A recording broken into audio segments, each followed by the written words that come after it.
বেশিরভাগ মুসলিম সালাত আদায়ের সময় যেগুলো আমরা বলি সেগুলো জানেন। সূরা ফাতিহা, পবিত্র কোরআনের আরও কিছু আয়াত, পবিত্র কোরআনের কয়েকটা ছোট ছোট সূরা, এগুলো আমরা সালাতের সময় বলি। মুসলিমরা আমরা এগুলো এত যান্ত্রিকভাবে পড়ি যে আপনি যদি কোনো মুসলিমকে ঘুম থেকে ডেকে তোলেন আর তাকে সূরা ফাতিহা বলতে বলেন, সে এই কাজটা 100 মাইল স্পিডে করতে পারবে। বিসমিল্লাহির রহমানির রহিম আলহামদুলিল্লাহি রাব্বিল আলামিন মালিকি ইয়াউমিদ্দিন ইয়াকা না'বুদু ওয়া ইয়াকা নাস্তাইন একেবারে যান্ত্রিক। যেহেতু এটা যান্ত্রিক, আমাদের মনের খুব সামান্য একটা অংশ এখানে ব্যস্ত থাকে। এই যান্ত্রিক অংশগুলো বলার সময় আমরা সেগুলো ভালোভাবে জানি, যেমন সূরা ফাতিহা আর কোরআনের অন্যান্য আয়াত। বেশিরভাগ মুসলিম আমরা বেশিরভাগই অনারব, আমরা আরবি ভাষায় কথাবার্তা বুঝতে পারি না।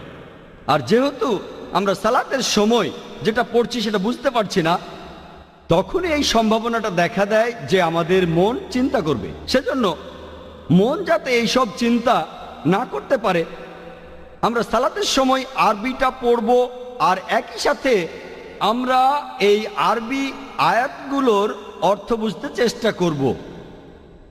যদি ইংরেজি জানেন, ইংরেজি অনুবাদটা মনে করেন। যদি আপনি উর্দু জানেন, উর্দু অনুবাদটা মনে করেন। যদি আপনি হিন্দি জানেন, হিন্দি অনুবাদটা মনে করেন। যদি মারাঠি ভাষা জানেন সেটা মনে করেন। যদি গুজরাটি ভাষা জানেন সেটা মনে করেন। আপনি সেই ভাষার অনুবাদটা মনে রাখেন যে ভাষাটা আপনি সবচেয়ে ভালো জানেন। যেমন ধরুন, আমরা যখন সূরা ফাতিহা পড়ি, বিসমিল্লাহির রহমানির রহিম, দয়াময় ও পরম দয়ালু আল্লাহর নামে শুরু করছি। আলহামদুলিল্লাহি রাব্বিল আলামিন, সকল প্রশংসা জগৎ সমূহের মালিক আল্লাহর। আর রহমান রহিম, যিনি দয়াময় এবং পরম দয়ালু। মালিক ইয়াউমিদ্দিন, তিনি কর্মফল দিবসের মালিক। ইয়াকা না'বুদু ওয়া ইয়াকা নাস্তাইন, আমরা শুধু তোমার ইবাদত করি, শুধু তোমার সাহায্য চাই। ইহদিনাস সিরাতাল মুস্তাকিম, আমাদের সরল পথ দেখাও। ইহদিনাস সিরাতাল মুস্তাকিম সিরাতাল্লাযিনা আন'আমতা আলাইহিম গায়রিল মাগদুবি আলাইহিম ওয়ালাদ-দাল্লিন, তাদের পথ যাদেরকে তুমি অনুগ্রহ দান করেছো, এবং তাদের পথ নয় যারা ক্রোধ নিপতিত, আর তাদের নয় যারা পথভ্রষ্ট। যখন এই সূরা ফাতিহা আপনি পড়বেন অথবা আরবিতে অন্য আয়াত পড়বেন, একই সাথে অর্থটাও মনে করুন, আর আপনার মন তখন ঘুরে বেড়াবে না। কারণ এতে করে আপনি সালাতের সময় যে আরবি পড়ছেন সেটার অর্থ মনে রাখতেই মন ব্যস্ত থাকছে। কিন্তু কয়েকদিন পরে বা কয়েক মাস পরে এটাও একেবারে যান্ত্রিক হয়ে যাবে। আমাদের মন খুব শক্তিশালী।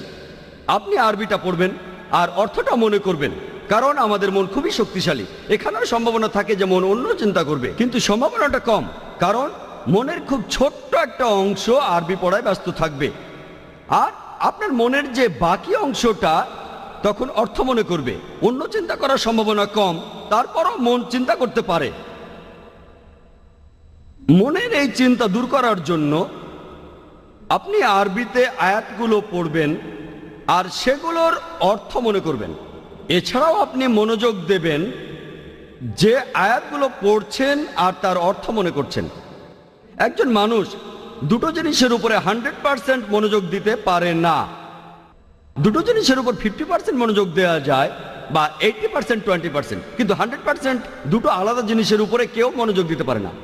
তাহলে যত বেশি মনোযোগ দেবেন আপনার মন ততখানি কম ঘোরাঘুরি করবে। মনের এই ঘোরাঘুরি বন্ধ করতে আমরা আরবি আয়াতগুলো পড়ব, আয়াতের অর্থ বুঝবো আর সেই অর্থের উপর মনোযোগ দেব। তাহলে ইনশাআল্লাহ আমাদের মন ঘোরাঘুরি করবে না।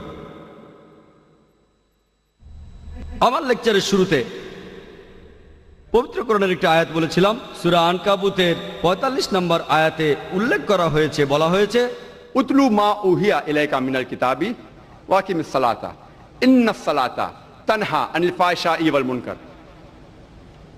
এর অর্থ, আবৃত্তি করো সেই কিতাব হতে যেটা তোমার প্রতি প্রত্যাদেশ করা হয়, এবং নিয়মিত সালাত কায়েম করো, কারণ অবশ্যই সালাত তোমাদের অশ্লীল ও মন্দ কাজ হতে বিরত রাখে। পবিত্র কোরআন বলছে যে সালাহ আপনাকে অশ্লীল ও মন্দ কাজ থেকে বিরত রাখে। আমি আগেও বলেছি সালাহ হলো এক ধরনের প্রোগ্রামিং। এই প্রোগ্রামিংটা হলো ন্যায়নিষ্ঠার জন্য। আর আমরা মুসলিমরা দিনে 5 বার সালাতের মাধ্যমে প্রোগ্রামড হই। আমরা আল্লাহর কাছে এ সময় নির্দেশনা চাই, ইহদিনা সিরাতাল মুস্তাকিম, আমাদের সরল পথ দেখাও। আর আল্লাহ সুবহানাহু ওয়া তাআলা এর উত্তর দেন। তিনি আমাদের ন্যায়পরায়ণতার পথে প্রোগ্রাম করেন। যেমন ধরুন, কোন ইমাম সূরা ফাতিহার পরে তিনি পড়তে পারেন সূরা মাইদার 90 নম্বর আয়াত। সেখানে বলা হয়েছে, ইয়া আইয়ুহাল্লাযীনা আমানু, হে মুমিনগণ, ইন্নামাল খামরু ওয়াল মাইসিরু, নিশ্চয়ই মদ এবং জুয়া ঘৃণ্য বস্তু, ওয়াল আনসাব ওয়াল আজলাম, মূর্তি পূজার বেদী এবং ভাগ্য নির্ণয়ক স্বর, রিজসুম মিন আমালি শাইতান, এগুলো সব শয়তানের কাজ। ফাজতানিবু লাআল্লাকুম তুফলিহুন, তোমরা এগুলো বর্জন করো যাতে সফল কাম হতে পারো। এখানে সালাতে আমাদের প্রোগ্রামিং করা হচ্ছে যে আমাদের বাদ দিতে হবে মদ পান করা, জুয়া খেলা, বিভিন্ন মূর্তির পূজা, ভাগ্য গণনা করা, কারণ এগুলো সব শয়তানের কাজ।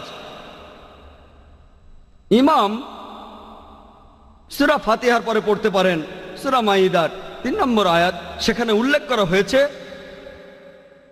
হুররিমাত আলাইকুমুল মাইতুতু ওয়াদ-দামু ওয়া লাহমুল খিনজির ওয়া মা উহিল্লা লিগাইরিল্লাহ বিহি, তোমাদের জন্য যেসব হারাম করা হয়েছে মৃত পশু, রক্ত, শূকরের মাংস খাওয়া এবং যে পশু জবাই করার সময় আল্লাহ ছাড়া অন্য কারো নাম নেওয়া হয়েছে।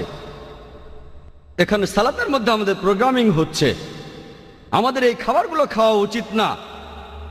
এই হারাম খাবারগুলো হলো মৃত জন্তু, রক্ত, শূকরের মাংস খাওয়া এবং যে পশু জবাই করার সময় আল্লাহ ছাড়া অন্য কারো নাম নেওয়া হয়েছে।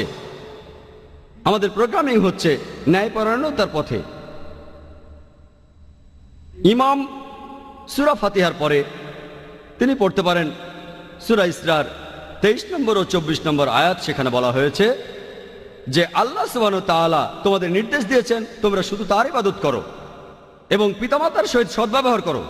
যদি তাদের একজন অথবা দুজনেই বার্ধক্যে উপনীত হয় তাদের কোনো রকম ধমক দিও না, এমনকি উফ শব্দটাও বলো না, বরং তাদের সাথে সম্মান করে কথা বলো এবং মমতা দিয়ে তাদের সাথে ব্যবহার করো। আর আল্লাহর কাছে প্রার্থনা করো, তাদের প্রতি দয়া করো যেভাবে তারা শৈশবে আমাকে লালন করেছেন। আমরা প্রোগ্রামিং হচ্ছি যে বাবা মায়ের সাথে ভালো ব্যবহার করতে হবে। আর যদি তাদের কেউ একজন অথবা দুজনেই বৃদ্ধ হয়ে যায় তবুও আপনি তাদেরকে উফ শব্দটা বলতে পারবেন না। সালাতের মধ্যে আমাদের প্রোগ্রামিং হচ্ছে। কম্পিউটারে সাধারণত প্রোগ্রাম করার দরকার হয় মাত্র একবার, কিন্তু যেহেতু মানুষের মনের একটা নিজস্ব ইচ্ছা রয়েছে যেটা কম্পিউটারের নেই, আমাদের মানুষের প্রোগ্রাম হওয়ার প্রয়োজন প্রত্যেক দিন। কারণ আমরা আমাদের চারপাশে প্রত্যেক দিন অনেক খারাপ কাজ দেখি। মেয়েদের উত্ত্যক্ত করা, ঘুষ দেয়া, প্রতারণা, চুরি করা, মদ পান করা, মাদকাসক্তি, উৎপীড়ন করা। সম্ভাবনা খুব বেশি থাকে যে আমাদের প্রোগ্রামিংটা নষ্ট হয়ে যেতে পারে। এজন্য প্রত্যেক দিন সালাতের মাধ্যমে আমাদের প্রোগ্রামিং করা হচ্ছে যাতে করে আমরা সিরাতাল মুস্তাকিমে থাকতে পারি, সরল পথে থাকতে পারি। কিছু মানুষ বলতে পারে যে কেন দিনে একবার সালাত কায়েম করেন না, কেন এই কাজটা দিনে 5 বার করেন? শরীর সুস্থ রাখার জন্য আমাদের দিনে কমপক্ষে 3 বার খাওয়ার দরকার হয়। যদি দিনে একবার খান তাহলে আপনার শরীর খুব একটা স্বাস্থ্যবান হবে না। একইভাবে শরীরের আত্মার জন্য আমাদের দরকার কমপক্ষে দিনে 5 বার প্রোগ্রামিং করা, দিনে 5 বার সালাত আদায়। একবার আদায় করা যথেষ্ট নয়। আর এই কারণেই মুসলিমরা দিনে 5 বার সালাত আদায় করি। ইহুদিরা তারা তাদের প্রার্থনা করে প্রত্যেক দিন 3 বার। এই কথাটার উল্লেখ আছে ওল্ড টেস্টামেন্টে বুক অব ড্যানিয়েলস 6 নম্বর অধ্যায় 10 অনুচ্ছেদ। মুসলিমরা আমরা প্রত্যেক দিন কমপক্ষে 5 বার সালাহ আদায় করি। প্রত্যেক দিন আমাদের এই নির্দেশ দিয়েছেন আল্লাহ সুবহানাহু ওয়া তাআলা, আর এই আদেশ প্রযোজ্য সব মুসলিমদের জন্য। পবিত্র কোরআনে বলা হয়েছে, সূরা হুদের 114 নম্বর আয়াতে উল্লেখ করা হয়েছে, সূরা ইসরার 78 নম্বর আয়াতে উল্লেখ করা হয়েছে, সূরা তাহার 130 নম্বর আয়াতে উল্লেখ করা হয়েছে এবং সূরা রুমের 17 নম্বর আয়াত ও 18 নম্বর আয়াতে উল্লেখ করা হয়েছে। আর পবিত্র কোরআনের এই আয়াতগুলোতে আল্লাহ মানুষকে নির্দেশ দিয়েছেন দিনে 5 বার সালাহ আদায় করার জন্য। যে 5 ওয়াক্ত সালাহ আমরা মুসলিমরা আদায় করব সেগুলো হলো ফজরের সালাহ, যেখানে আমরা আমাদের সালাহ আদায় করি ভোরবেলা থেকে শুরু করে সূর্য ওঠার আগে পর্যন্ত। দ্বিতীয়টা হলো জোহরের সালাহ, যে সময় সূর্য সবচেয়ে উপরে থাকে সে সময় থেকে শুরু করে সূর্য যখন হেলে পড়ে অর্থাৎ দুপুর থেকে বিকেল পর্যন্ত সময়। তৃতীয়টা আসরের সালাহ,